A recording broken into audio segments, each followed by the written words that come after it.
रसूलाबाद मां सां ख़बर शेयर कंदासीं। हुब्बली झांगर जी रिपोर्ट मुताबिक़ सॻियूं में मासूम न्याणी प्रिया कुमारी जी बाज़ियाबीअ लाइ हथनि में बमप्लेट खणी नेशनल प्रेस क्लब सॻियूं अॻियां एहतजाजी मुज़ाहिरो सख़्तु नारेबाज़ी कंदे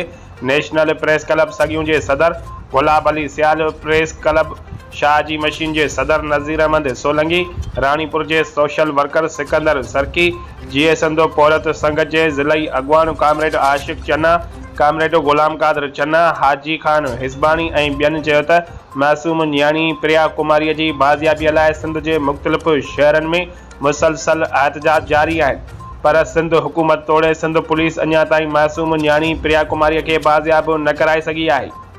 जेका सरासर ज़्यादती आहे। हुननि चयो त मासूम न्याणी प्रिया कुमारी जी बाज़ियाबीअ लाइ 2 सेप्टेम्बर ते रानीपुर खां सखर प्रेस क्लब ताईं डॉक्टर नज़ीर अहमद खोखर ऐं ॿियनि जी अॻुवाणीअ में निकिरंदड़ प्यादल लांग मार्च जी मुकमल हिमायत कजे थी ऐं सभिनी खे गुज़ारिश कजे थी त मासूम न्याणी प्रिया कुमारी जी बाज़ियाबीअ लाइ 2 सेप्टेम्बर ते रानीपुर मां सखर प्रेस क्लब ताईं लांग मार्च में शिरकत करे मासूम न्याणी प्रिया कुमारी जी बाज़ियाबीअ लाइ भरपूर आवाज़ उथारियो वञे।